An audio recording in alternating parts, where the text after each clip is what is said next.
അസ്സാം വലൈക്കും dear friends. ഇന്നത്തെ നമ്മുടെ സ്പെഷ്യൽ നിങ്ങൾ ആരും ഇതുവരെയും ട്രൈ ചെയ്ത് നോക്കിയിട്ടില്ലാത്ത ഒരു അടിപൊളി വെറൈറ്റി റെസിപ്പിയാണ്. നമ്മുടെ ഈ വീഡിയോ കണ്ടുകൊണ്ടിരിക്കുന്ന സമയത്ത് നിങ്ങൾക്ക് ഇഷ്ടപ്പെടുകയാണെങ്കിൽ ഒന്ന് ലൈക്ക് ചെയ്തേക്കണേ. അതുപോലെ തന്നെ നമ്മുടെ ഈ ചാനൽ ആദ്യമായിട്ട് കാണുന്നവരും ഇതുവരെയും സബ്സ്ക്രൈബ് ചെയ്യാത്തവരും പ്ലീസ് ഒന്ന് സബ്സ്ക്രൈബ് ചെയ്തേക്കണേ. ഞാനിടുന്ന വീഡിയോസ് ഉടനടി കിട്ടുന്നതിനായി സബ്സ്ക്രൈബ് ബട്ടന്റെ തൊട്ടടുത്ത് കാണുന്ന ബെല്ലൈക്കൺ കൂടി ക്ലിക്ക് ചെയ്തിട്ട് ഓൾ എന്ന ഓപ്ഷൻ എനേബിൾ ചെയ്യാനും മറക്കല്ലേ. ആദ്യം തന്നെ ഇതിനായിട്ട് ഞാനിവിടെ 3 മീഡിയം സൈസ് നേന്ത്രപ്പഴമാണ് എടുത്തിട്ടുള്ളത്. അപ്പോൾ കുറച്ച് വലുപ്പമുള്ള നേന്ത്രപ്പഴമാണെന്നുണ്ടെങ്കിൽ 2 എണ്ണം എടുക്കുക. നേന്ത്രപ്പഴമൊക്കെ നല്ല തൊലിയൊക്കെ കറുത്തിട്ട് നമ്മൾ കളയാൻ വേണ്ടി വെച്ചിരിക്കുന്ന നേന്ത്രപ്പഴമൊക്കെ ഉണ്ടാവുമല്ലോ, അതുപോലത്തെ നേന്ത്രപ്പഴം വേണം എടുക്കാനായിട്ട്. നല്ലവണ്ണം പഴുത്ത് ആ തൊലിയൊക്കെ കറുത്തിട്ടുള്ള നേന്ത്രപ്പഴം എടുക്കുക. ഇനി ഇതിൻ്റെ തൊലിയെല്ലാം ഒന്ന് മാറ്റിയതിന് ശേഷം ഒന്ന് കട്ട് ചെയ്തെടുക്കുക. ഇപ്പോൾ പഴം കട്ട് ചെയ്തെടുത്തിട്ടുണ്ട്. നമ്മൾ പഴം കട്ട് ചെയ്തെടുക്കുമ്പോൾ കുറച്ച് വലിപ്പത്തിൽ ഞാൻ കട്ട് ചെയ്തെടുത്തിട്ടുണ്ട്, കുറച്ച് ചെറുതായിട്ടും കട്ട് ചെയ്തെടുത്തിട്ടുണ്ട്. പഴത്തിൻ്റെ പകുതി പഴമാണ് ചെറുതായിട്ട് കട്ട് ചെയ്തെടുത്തിട്ടുള്ളത്. ഇത് കുറച്ച് വലിപ്പത്തിലും കട്ട് ചെയ്തെടുത്തിട്ടുണ്ട്. അപ്പോൾ ഒരു പഴത്തിൻ്റെ പകുതി ചെറുതായിട്ടും കട്ട് ചെയ്തെടുത്തിട്ടുണ്ട്. ബാക്കി പഴമെല്ലാം ഇതുപോലെ കുറച്ച് വലിപ്പത്തിലും കട്ട് ചെയ്തെടുത്തിട്ടുണ്ട്. ഇനി ഈ ചെറുതായിട്ട് കട്ട് ചെയ്തെടുത്ത പഴം നമുക്ക് മാറ്റി വയ്ക്കാം, പിന്നീട് ആവശ്യമുണ്ട്. ഇപ്പം നമ്മൾ കുറച്ച് വലിപ്പത്തിൽ കട്ട് ചെയ്തെടുത്തിട്ടുള്ള പഴം മിക്സിയുടെ ജാറിലേക്ക് ഇട്ട് കൊടുത്തിട്ടുണ്ട്. ഇനി ഇതിൽ വെള്ളമൊന്നും ചേർക്കാതെ നല്ല പേസ്റ്റ് പരുവത്തിന് ഒന്ന് അരച്ചെടുക്കാം. ഇപ്പം പഴം നല്ലതുപോലെ അടിച്ചെടുത്തിട്ടുണ്ട്. ഈ ഒരു രീതിക്ക് ഒട്ടും വെള്ളം ചേർക്കാതെ അരച്ചെടുക്കാം. ഇനി ചൂടായി കിടക്കുന്ന ഒരു കടായിലേക്ക് 1 ടേബിൾ സ്പൂൺ നെയ്യ് ഒഴിച്ചു കൊടുക്കാം. നെയ്യ് ഉണ്ടെങ്കിൽ നെയ്യ് തന്നെ എടുക്കുക, നെയ്യ് ഇല്ലാന്നുണ്ടെങ്കിൽ വെളിച്ചെണ്ണ എടുത്താലും മതി. അത് 1 ടേബിൾ സ്പൂൺ എടുക്കുക. നെയ്യിൽ ചെയ്തെടുക്കുമ്പോൾ ആ ഒരു പ്രത്യേക ഒരു ടേസ്റ്റ് ആയിരിക്കും ഇതിന്. മീഡിയം ഫ്ലെയിം വെച്ച് കൊടുക്കുക. ഇപ്പം നെയ്യ് ചൂടായിട്ടുണ്ട്. നമ്മൾ പഴം അടിച്ചെടുത്തത് അളവ് കപ്പിൽ എത്രയാണെന്നുള്ളത് കാണിച്ചു തരാം. 250 ml കപ്പിന് 1.5 കപ്പ് പഴം അടിച്ചെടുത്തതാണ് നമുക്ക് കിട്ടിയിട്ടുള്ളത്. ഇത് ഫുള്ളായിട്ട് ഈ കടായിലേക്ക് അങ്ങ് ഒഴിച്ചു കൊടുക്കാം. 1/2 കപ്പും കൂടി ഒഴിച്ചു കൊടുക്കുക. ഇനി മീഡിയം ഫ്ലെയിമിലിട്ടിട്ട് ഈ നെയ്യിലിട്ടിട്ട് ഇതൊന്ന് വഴറ്റിയെടുക്കാം. ഇതിൻ്റെ നിറമൊക്കെ ഒന്ന് മാറി ചെറുതായിട്ട് ഈ പഴം അരച്ചെടുത്തത് ഒന്ന് വെന്ത് വരണം. ഫ്ലെയിം കൂട്ടിയിടരുത്, ലോ ടു മീഡിയം ഫ്ലെയിം തന്നെ വെച്ച് കൊടുക്കുക. എന്നിട്ട് തുടരെ ഇതുപോലെ ഇളക്കി കൊടുക്കുക. ഒരു 2 മിനിറ്റെങ്കിലും ഇതുപോലെ ഒന്ന് ഇളക്കി കൊടുത്തോണ്ടേ ഇരിക്കുക. ഇപ്പോൾ പഴമൊക്കെ വെന്ത് ചെറുതായിട്ട് കളറൊക്കെ ഒന്ന് മാറി വന്നിട്ടുണ്ട്. ഇപ്പോൾ നല്ലൊരു മണമൊക്കെ വരുന്നുണ്ട്. ഈ ഒരു സമയത്ത് നിങ്ങൾക്ക് വേണമെന്നുണ്ടെങ്കിൽ ഇതിൽ കശുവണ്ടി ചെറുതായിട്ട് കട്ട് ചെയ്തിട്ട് കൊടുക്കാം. ഞാനിപ്പോൾ കശുവണ്ടി ഒന്നും ഇട്ട് കൊടുക്കുന്നില്ല. ഇതിലേക്ക് നമ്മൾ ചെറുതായിട്ട് കട്ട് ചെയ്തെടുത്ത പഴമാണ് ഇതിലേക്ക് ഇടയ്ക്കിടയ്ക്ക് ഒന്ന് കടിക്കാൻ കിട്ടുന്നതിന് വേണ്ടിയിട്ട് ഇട്ട് കൊടുക്കുന്നത്. ഈ പഴം അങ്ങ് ഇട്ട് കൊടുക്കാം. ഒരു പഴത്തിൻ്റെ പകുതി പഴം ചെറുതായിട്ട് കട്ട് ചെയ്തെടുത്തതാണ്. പഴം കൂടി ഇട്ട് കൊടുത്ത് ഒന്ന് ഇളക്കി കൊടുത്താൽ മതി. ഒരുപാട് നേരം ഇട്ട് ഇളക്കുകയാണെന്നുണ്ടെങ്കിൽ പഴമൊക്കെ വെന്തുടഞ്ഞു പോവും. നമുക്ക് കടിക്കാൻ കിട്ടണം. ഇടയ്ക്കിടയ്ക്കൊന്ന് ഒന്ന് ഇളക്കി കൊടുത്താൽ മാത്രം മതി. ഇപ്പോൾ പഴമായിട്ട് ഒന്ന് യോജിപ്പിച്ചെടുത്തിട്ടുണ്ട്. ഇനി ഇതിലേക്ക് നമ്മൾ ചേർത്ത് കൊടുക്കുന്നത് തേങ്ങയാണ്. നമ്മൾ പഴം അരച്ചെടുത്തത് എത്ര കപ്പാണോ എടുത്തിട്ടുള്ളത് ആ ഒരു അളവിൽ തന്നെയാണ് തേങ്ങ ചിരകിയതും ഇട്ട് കൊടുക്കേണ്ടത്. ഞാനിപ്പോൾ ഇതിലേക്ക് 1.5 കപ്പ് തേങ്ങ ചിരകിയതാണ് ഇട്ട് കൊടുത്തിട്ടുള്ളത്. ഇനി ഒന്ന് എല്ലാം കൂടി ഇളക്കി യോജിപ്പിച്ചെടുക്കാം. ഫ്ലെയിം കുറച്ച് തന്നെ വെക്കുക, ഫ്ലെയിം കൂട്ടി വെക്കരുത്.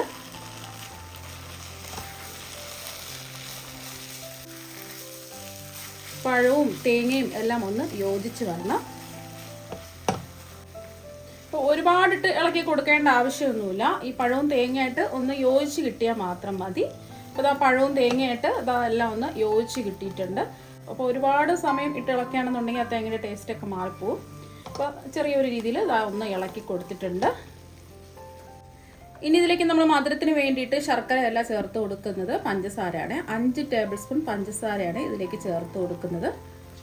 ഇത്രയും മധുരം വേണ്ടാന്നുണ്ടെങ്കിൽ 3-4 ടേബിൾ സ്പൂണൊക്കെ ചേർത്ത് കൊടുത്താൽ മതിയാവും. ഒന്ന് ഇളക്കി കൊടുക്കാം. നിങ്ങൾക്ക് പഞ്ചസാരയ്ക്ക് പകരം ശർക്കരയും എടുക്കാവുന്നതാണ്.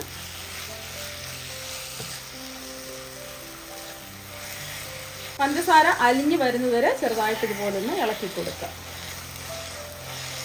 1 മിനിറ്റ് ഒന്ന് ഇളക്കി കൊടുത്തപ്പോൾ പഞ്ചസാരയെല്ലാം ഒന്ന് അലിഞ്ഞു വന്നിട്ടുണ്ട്, ചെറുതായിട്ടൊന്ന് ലൂസായി വന്നിട്ടുണ്ട്. ഈ ഒരു സമയത്ത് നമുക്ക് മധുരം ഒന്ന് ബാലൻസ് ചെയ്യാൻ വേണ്ടിയിട്ട് 2 നുള്ള് ഉപ്പിട്ട് കൊടുക്കാം. കൂടി പോകരുത്, 2 നുള്ള് ഉപ്പിട്ട് കൊടുത്താൽ മതി.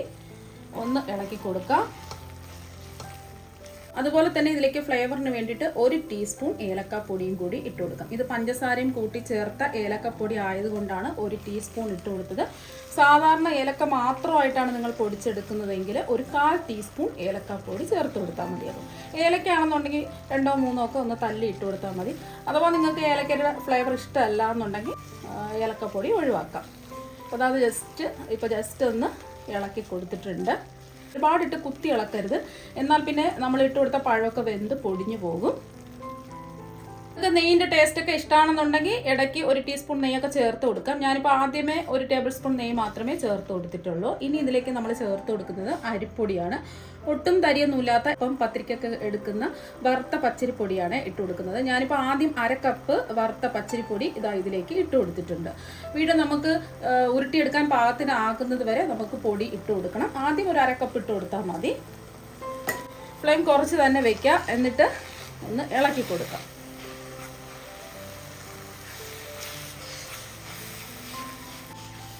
നന്നായിട്ടൊന്ന് മിക്സ് ചെയ്യാം. നമ്മൾ എടുക്കുന്ന ഓരോ അരിപ്പൊടിക്കും വ്യത്യാസം ഉണ്ടാവും. അപ്പോൾ അതിനനുസരിച്ച് കുറച്ചായിട്ട് അരിപ്പൊടി ചേർത്ത് കൊടുക്കുക. അരിപ്പൊടിക്ക് പകരം നിങ്ങൾക്ക് വേണമെന്നുണ്ടെങ്കിൽ റവയും ചേർത്ത് കൊടുക്കാവുന്നതാണ്. റവ എടുക്കുമ്പോൾ ഒട്ടും തരിയൊന്നുമില്ലാത്ത ചെറിയ തരികളുള്ള റവ നോക്കിയെടുക്കുക. കുറച്ച് തരിയുള്ള റവയാണെന്നുണ്ടെങ്കിൽ ജസ്റ്റ് മിക്സിയിലിട്ട് ഒന്ന് പൊടിച്ചിട്ട് വേണം ഇതിലേക്ക് ഇട്ട് കൊടുക്കുക. കുറച്ച് അരിപ്പൊടിയുടെ ആവശ്യം കൂടിയുണ്ട്. അപ്പോൾ ഉരുട്ടിയെടുക്കാൻ പാകത്തിനായിട്ടില്ല, ചെറിയൊരു ലൂസ് ഉണ്ട്. കുറച്ച് അരിപ്പൊടിയും കൂടി ഇട്ട് കൊടുക്കാം.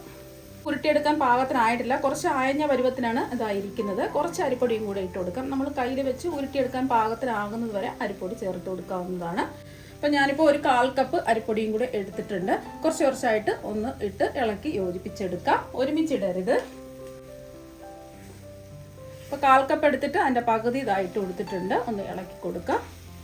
ഇപ്പം വീട്ടിൽ കറുത്ത പഴമൊക്കെ ഇരിക്കുന്ന സമയത്ത് ഇതുപോലെ ഒന്ന് ട്രൈ ചെയ്ത് നോക്കും. കുട്ടികൾ കറുത്ത പഴമൊന്നും കഴിക്കാറില്ല. ഒരുപാട് ഹെൽത്തി ആയിട്ടുള്ള ഒന്നാണ് ഈ കറുത്ത പഴമൊക്കെ. അപ്പോൾ അങ്ങനെ എടുത്ത് കറുത്ത പഴമൊക്കെ വലിച്ചെറിയാതെ ഇതുപോലെ നിങ്ങൾ സ്നാക്സൊക്കെ തയ്യാറാക്കി കുട്ടികൾക്ക് കൊടുക്കുക. അവർക്ക് ഒരുപാട് ഇഷ്ടമാകും. അപ്പോൾ ഇത് പഴം വെച്ചിട്ടാണ് തയ്യാറാക്കിയെന്ന് പറയുകയില്ല, അത്രയ്ക്ക് അടിപൊളി ടേസ്റ്റാണ്. ബാക്കിയും കൂടെ അങ്ങ് ഇട്ട് കൊടുക്കാം. അപ്പോൾ ബാക്കി ഫുള്ളെന്താ ഇട്ട് കൊടുത്തിട്ടുണ്ട്. 1/4 കപ്പ് വറുത്ത പച്ചരിപ്പൊടിയാണ് ഇട്ട് കൊടുത്തിട്ടുള്ളത്. ഇളക്കി യോജിപ്പിച്ചെടുക്കാം. ഇതിൽ നമ്മൾ ഒട്ടും തന്നെ വെള്ളമൊന്നും ചേർത്തിട്ടില്ല. നമ്മൾ പഴം അരച്ചെടുത്തതിൽ തന്നെയാണ് ഈ മാവെല്ലാം മിക്സ് ചെയ്ത് യോജിപ്പിച്ചെടുക്കുന്നത്.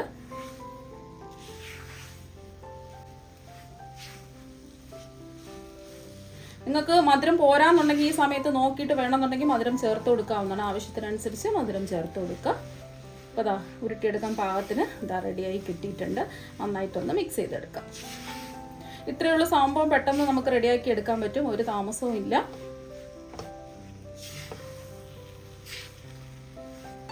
പൊടിയെല്ലാം പഴമായിട്ട് ഒന്ന് യോജിച്ച് വരണം. അപ്പോൾ കണ്ടിട്ട് നല്ലോണം ഡ്രൈ ആയി വന്നിട്ടുണ്ട്. ഉരുട്ടിയെടുക്കാൻ പാകത്തിന് റെഡിയായി കിട്ടിയിട്ടുണ്ട്. ഇപ്പോൾ ഇത് ചൂടാണ്. ഇത് ചൂട് മാറാൻ വേണ്ടി വേറൊരു പാത്രത്തിലേക്ക് മാറ്റി വയ്ക്കും. ഇപ്പം ഇതിൻ്റെ ചൂടൊക്കെ ചെറുതായിട്ടൊന്ന് മാറിയിട്ടുണ്ട്. ഒരുപാട് ചൂട് മാറാൻ നിൽക്കണ്ട. ഇനി ഇതിൽ നിന്നും കുറച്ച് മിക്സ് എടുക്കാം. എന്നിട്ട് ഇതുപോലെ ഒന്ന് ഉരുട്ടിയെടുക്കുക. നിങ്ങൾക്ക് എത്രയാണോ വലിപ്പം വേണ്ടത് അതിനനുസരിച്ച് മിക്സ് എടുത്ത് ഇതുപോലെ ഒന്ന് ഉരുട്ടിയെടുക്കുക. നമ്മളിത് ആവിയിൽ വെച്ച് വേവിച്ചെടുക്കാനാണ് പോകുന്നത്. അപ്പോൾ നിങ്ങൾക്ക് ഇതുപോലെ വേണമെന്നുണ്ടെങ്കിൽ ഉരുട്ടിയെടുത്തും വേവിച്ച് എടുക്കാവുന്നതാണ്. അല്ലാന്നുണ്ടെങ്കിൽ ഞാനിപ്പോൾ ഒരു ചെറിയൊരു ഷേപ്പ് കൊടുക്കുന്നതിന് വേണ്ടിയിട്ട് ഞാനിപ്പോൾ ഇതുപോലെ ആപ്പിളൊക്കെ വാങ്ങുമ്പോൾ കവർ ചെയ്ത് കെട്ടുന്ന ഇതുപോലത്തെ ഒരു ഷീറ്റ് ഉണ്ടാവുമല്ലോ, അപ്പോൾ ഇതുപോലെ ഒന്ന് കട്ട് ചെയ്ത് എടുത്തിട്ടുണ്ട്. ഇനി ഇതിൽ വെച്ച് കൊടുക്കുക.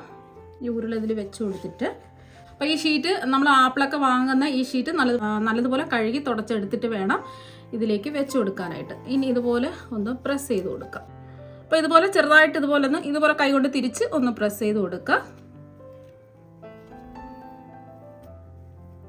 ഇപ്പോൾ കണ്ടില്ലേ, നല്ലൊരു ഷേപ്പ് കിട്ടിയിട്ടുണ്ട്. ഇതുപോലെ തന്നെ നമുക്ക് ബാക്കിയെല്ലാം ചെയ്തിട്ടെടുക്കാം. അല്ലാന്നുണ്ടെങ്കിൽ നിങ്ങൾക്ക് ഇങ്ങനെ ചെയ്യാൻ താല്പര്യമില്ല എന്നുണ്ടെങ്കിൽ സാധാരണ നമ്മൾ ഉരുട്ടിയെടുത്ത് ആവിയേറ്റി എടുത്താലും മതി.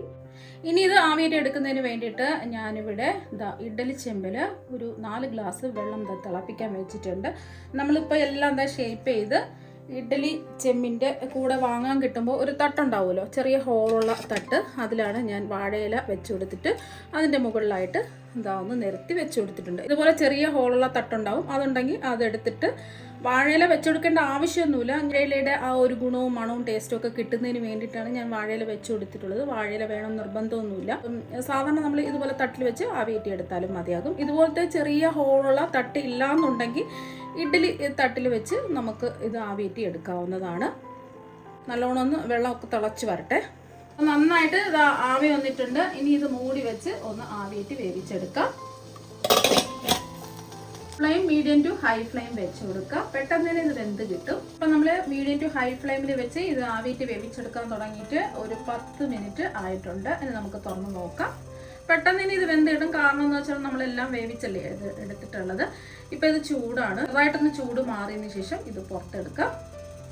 ഇപ്പോൾ ചൂട് ചെറുതായിട്ടൊന്ന് മാറിയതിന് ശേഷം ഒരു പ്ലേറ്റിലേക്ക് ഇതാ മാറ്റിയിട്ടുണ്ട്. കാണാൻ തന്നെ നല്ല ഭംഗിയാണ്, കഴിക്കാൻ അടിപൊളി ടേസ്റ്റാണ്. ഇത് നമ്മൾ തൊലി കറുത്ത് പോയ പഴം വെച്ചിട്ടാണ് ചെയ്തതെന്ന് പറയുകയില്ല. അത്രയ്ക്ക് നല്ല അടിപൊളി ടേസ്റ്റും കഴിക്കാനായിട്ട് നല്ല സോഫ്റ്റുമാണ്. ഇതുപോലൊരു ഡിസൈനൊക്കെ കാണുമ്പോൾ കുട്ടികൾ അറിയാതെ തന്നെ കഴിച്ചു പോവുകയും ചെയ്യും. അപ്പോൾ ഹെൽത്തി ആയിട്ടുള്ള ഈ പലഹാരം നിങ്ങൾ ഒരു പ്രാവശ്യം ഒന്ന് ട്രൈ ചെയ്ത് നോക്കുക. അപ്പം നിങ്ങളെല്ലാവരും പഴം വെച്ചിട്ടുള്ള ഈ ഹെൽത്തി ആയിട്ടുള്ള പലഹാരം ഒരു പ്രാവശ്യം ഒന്ന് ട്രൈ ചെയ്ത് നോക്കുക. തീർച്ചയായും നിങ്ങൾക്ക് എല്ലാവർക്കും ഒരുപാട് ഇഷ്ടമാകും. അപ്പോൾ നമുക്ക് മറ്റൊരു വെറൈറ്റി വീഡിയോ ആയിട്ട് വീണ്ടും കാണാം. താങ്ക്